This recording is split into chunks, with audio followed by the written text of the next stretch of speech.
किसी वस्तु के वेग में परिवर्तन की दर को त्वरण कहते हैं। इसे लिख देते हैं, किसी वस्तु के वेग में परिवर्तन की दर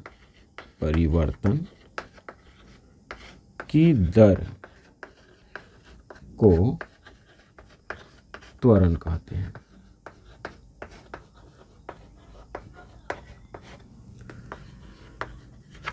ये परिभाषा तो हमने लिख दिया, अब हम इसे समझते हैं कि इसमें होता क्या है। वेग में परिवर्तन की दर, तो वेग तो आपने पिछला क्लास में पढ़ा था, ये तो आपके ध्यान में होगा। परिवर्तन की दर का क्या अर्थ है? परिवर्तन की दर का अर्थ होता है कि प्रति सेकंड क्या वेग में बदलाव हो रहे हैं। दर का वही रेट, मतलब दर का मतलब रेट। जैसे कि हम मार्केट में जाते हैं, अब कोई भी वस्तु को हम खरीदते हैं तो उससे रेट पूछते हैं ना कि कैसे है, क्या भाव है। तो आप यदि साग सब्जी ले रहे हैं तो आप कहते हैं, तो यदि वो कहता है 20 रुपया किलो, तो 20 रुपया किलो करने का अर्थ क्या हुआ कि प्रति किलोग्राम की दर से वो आपको बात बता रहा है। रेट वो हो गया प्रति किलो की दर से। हम यहाँ पे फिजिक्स में हम जो भी गणना हम करते हैं वह हम टाइम के रिस्पेक्ट में करते हैं, इसलिए यहाँ पे जो है दर का अर्थ हो गया प्रति सेकेंड, मतलब कि हर एक सेकेंड में टाइम के रिस्पेक्ट में यहाँ पे बात करेगा। जैसे वहाँ था प्रति केजी का दाम, वैसे ही यहाँ पे प्रति सेकेंड में वेग। तो प्रति सेकेंड में वेग में जो भी परिवर्तन होंगे, जो बदलाव होगा, उसी को हम कहेंगे त्वरण। तो बदलाव की यदि हम बात करें तो बदलाव दो प्रकार से हो सकता है कि वेग बढ़ सकता है। जैसे अभी यदि 5 के स्पीड में अभी जा रहा है 5 मीटर प्रति सेकेंड, तो हो सकता है कि आगे हो जाए 7 मीटर प्रति सेकेंड। या ये भी तो हो सकता है कि अभी 5 मीटर प्रति सेकेंड है तो आगे हम ब्रेक लगाएं गाड़ी में तो 3 मीटर प्रति सेकेंड हो जाए। तो परिवर्तन जो है दो प्रकार के हो सकते हैं। तो हम यहाँ पे कहेंगे कि यदि वेग में परिवर्तन यदि बढ़ रहा है तब तो त्वरण ही कहेंगे। लेकिन यदि परिवर्तन यदि घटते क्रम में हो, परिवर्तन यदि घट रहा है, तो उस स्थिति में उसे हम कहते हैं अवत्वरण या मंदन। कहें कि नोट पॉइंट में इस बात को लिख सकते हैं कि यदि वेग में परिवर्तन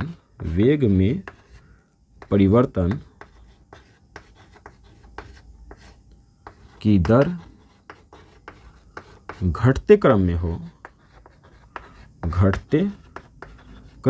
हो तो इसे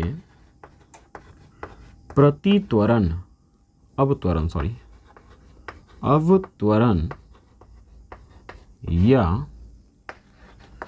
मंदन कहते हैं।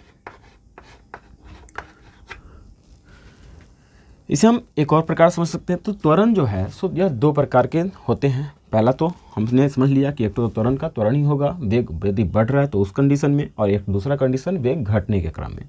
अब यदि हम त्वरण में ही और बात करें तो यहाँ पे हो सकता है एक समान त्वरण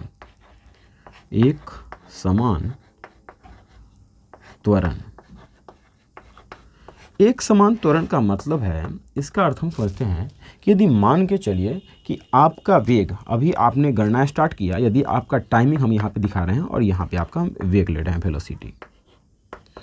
मान लीजिए कि अभी आपने गणना स्टार्ट किया, जिसमें आपने देखा उस समय हम काउंटिंग जब भी हम स्टार्ट करते हैं तो 0 से समझते हैं उसे। तो मान लेते हैं कि अभी यदि आपका वेग जो है, समय जो है सो 0 है, और इस समय में आपका वेग है, मान लेते हैं कि 5 मीटर, या आपका गाड़ी भी अभी रुकी हुई है। ठीक है, हमने ले लिया दोनों को 0-0। अब 1 सेकेंड के बाद जब हमने देखा तो आपकी गाड़ी का वेग यदि है 5 मीटर प्रति सेकेंड, हम यहाँ पे बात कर रहे हैं वेग का, ये समय ले रहे हैं सेकेंड में और वेग ले रहे हैं मीटर प्रति सेकेंड में। तो यहाँ पे देखिए कि आपका वेग अभी क्या है, एक शुरू में तो 0, गाड़ी आपका रुकी हुई है, समय 0 हम ले रहे हैं। 1 सेकेंड के बाद हमने देखा तो आपका वेग हो गया मान लीजिए 5 मीटर प्रति सेकेंड। फिर जब हमने 2 सेकेंड के बाद देखा तो आपका वेग सपोज दैट 10 मीटर प्रति सेकेंड के हिसाब से। फिर हम जब हम देख रहे हैं 1 सेकेंड के बाद, मतलब कि तीसरे सेकेंड में जब हमने देखा तो आपका वेग था 15 मीटर प्रति सेकेंड। फिर यदि चौथे सेकेंड में देखा तो आपका वेग हो गया 20 मीटर प्रति सेकेंड। अर्थात यहाँ पर देखिए, यदि इनके अंतराल को देखें तो यहाँ का समय का जो अंतर है, टाइम का जो यहाँ पर अंतर है, वह है 1 सेकेंड। और यदि वेग में हम देखें तो वेग जो है तो यह यहाँ पे है 5 मीटर प्रति सेकेंड। फिर यदि हम अगले अंतराल के लिए देखें तो यहाँ पे टाइम हो गया 1 सेकेंड, अंतराल कितना, 1 सेकेंड ही। और यदि हम वेग के अंतर को देखें तो यहाँ भी आपका 5 मीटर प्रति सेकेंड है। फिर से यदि आप टाइम बढ़ा के देखिए तो अगले 1 सेकेंड में देखिए तो फिर से आपका उतना ही बढ़ रहा है। मतलब कि वेग में परिवर्तन कितना हो रहा है, समान रूप से बढ़ रहा है। वेग में परिवर्तन एक समान रूप से हो रहा है, एक समान रूप से बढ़ रहा है। तो इस प्रकार का जो त्वरण उत्पन्न होता है इसी को हम कहते हैं एक समान त्वरण। यदि हम इसी में हम कहें असमान त्वरण, असमान त्वरण का अर्थ है, अगला हमने टॉपिक ले लिया असमान त्वरण। मतलब यदि किसी पिंड के वेग में जो परिवर्तन की दर होगा वह असमान रूप से, जैसे कि यहाँ पे हम फिर से हम इसी डाटा को हम रूप से लेकर के हम यहाँ पे समझते हैं कि मान लिया हमने फिर से टाइम को सेकंड में हम ले रहे हैं, टाइम को सेकंड में ही, और वेग को ले रहे हैं मीटर प्रति सेकंड में। मान लिया हमने कि यदि आपका वेग शुरू में हम टाइम ले रहे हैं जिसमें 0, तो उसमें आपकी गाड़ी रुकी हुई है। लेकिन जब हम अगले 1 सेकंड में देख रहे हैं, अब यदि आपका वेग 5 मीटर प्रति सेकंड है, ठीक है, लेकिन ठीक अगले सेकंड में यदि यहाँ पे हमने लिया था क्या चीज़, बराबर बराबर हो रहा था, जबकि यहाँ पे मान लें यहाँ पे 7 हो गया। फिर अगले 1 सेकंड के बाद यदि हम देख रहे हैं तो आपका वेग यदि मान लीजिए कि 10 हो गया। तो अब यदि हम देखें इसके अंतराल को, यदि देखें तो टाइमिंग का तो वही है, 1 सेकंड का हमने अंतराल लिया। लेकिन यदि हम वेग के अंतराल को देखें तो पहले तो 5 मीटर प्रति सेकंड, अगला में 2 मीटर प्रति सेकंड बढ़ा, अगला में बढ़ा 2 मीटर प्रति सेकंड, और फिर अगला में बढ़ गया 3 मीटर प्रति सेकंड। तो यहाँ पे हम देख रहे हैं कि ये जो अंतराल हो रहा है, वेग में जो अंतर हो रहे हैं, यह क्या है, समान नहीं है। यदि समान नहीं होगा तो इसको हम कहेंगे असमान त्वरण।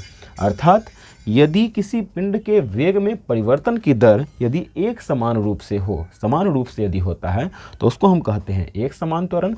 जबकि वेग में परिवर्तन की दर यदि असमान रूप से होता है तो उसे हम कहते हैं असमान त्वरण। यदि हम त्वरण के सूत्र की यदि बात करें तो हम फिर से हम ऊपर से आते हैं, यहीं से चलते हैं। तो हमने क्या कहा था, वेग में परिवर्तन की दर, अर्थात प्रति सेकंड 1 सेकंड में वेग में जितना परिवर्तन हो रहे हैं। मान लेते हैं, इसे जानने के लिए मान लेते हैं कि कोई कण जो है तो t1 समय में v1 वेग से गतिशील है। ओके, t1 समय में माना कोई पिंड t1 समय में v1 वेग से गतिशील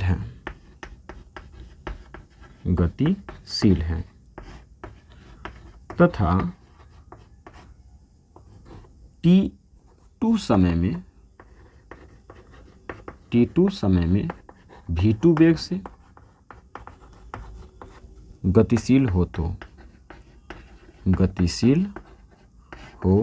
तो हमने मान लिया कि कोई पिंड जो है सो अभी गति कर रहा है। अभी मान लिए कि इस समय में इसका जो वेग है, अभी जो ये जा रही थी, इसका वेग है v1 और समय हमने लिया t1। और कुछ समय हमने जाने दिया, कुछ समय के बाद जब हमने देखा, मान लिया उस समय टाइम था t2 और उस समय में उसका वेग था v2। तो हम यहाँ पे यदि हम निकालना चाहें वेग में परिवर्तन की दर, तो दर का मतलब हमने क्या कहा था, प्रति सेकंड वेग में जो परिवर्तन होते हैं। तो यहाँ पे प्रति सेकंड की हम बात करें, लेकिन हम यदि निकालेंगे समय, तो समय हमारा क्या निकलेगा, t2 माइनस t1। टोटल समय क्या आएगा, t2 जो लास्ट में जो घड़ी का जो टाइम बताएगा सो उसमें से पहले वाला घटा लेंगे। तो t2 माइनस t1 समय में वेग में परिवर्तन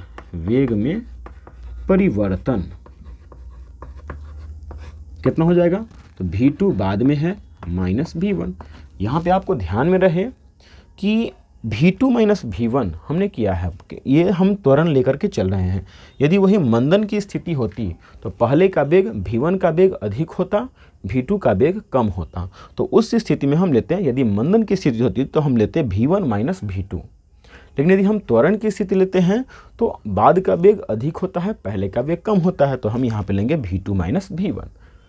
आप सीधा सा बात ध्यान में रखिएगा, वेग में परिवर्तन का मतलब है कि अधिक में से कम वाला को घटा लेना है। ओके, तो t2 माइनस t1 समय में इतना वेग में परिवर्तन हुआ। तो बताइए कि एक सेकेंड में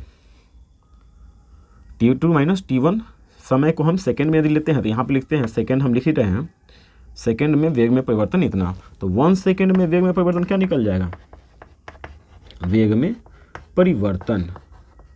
इसे हम लिखेंगे तो आपको ये पता है कि इतना में इतना होता है, तो एक में कितना, तो ये चला जाएगा इसके भाग में, अर्थात v2 minus v1 upon t2 minus t1। तो वही तो यहाँ पे आ गया ना, प्रति सेकेंड मतलब एक सेकेंड में वेग में परिवर्तन v2 minus v1 upon t2 minus t1।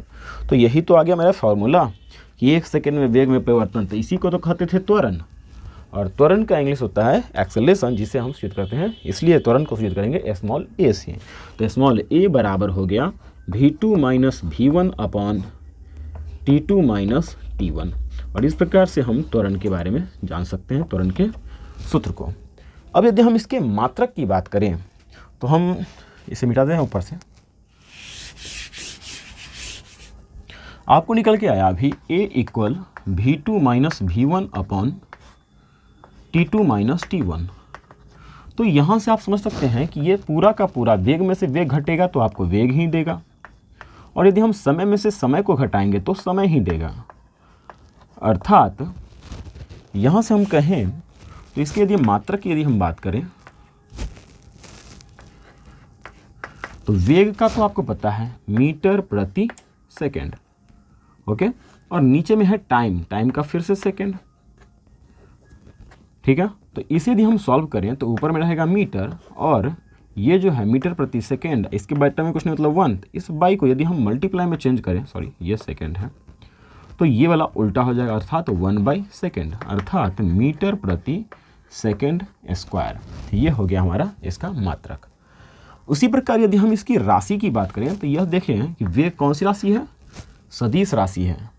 तो आप हमेशा याद रखना कि यदि दो क्वांटिटी आ रहे हों किसी भी फिजिकल क्वांटिटी में, यदि दो क्वांटिटी एक साथ आ रहे हों, यदि उसमें एक सदिश और एक अदिश है, ठीक है, तो वह हमेशा सदिश ही होगा।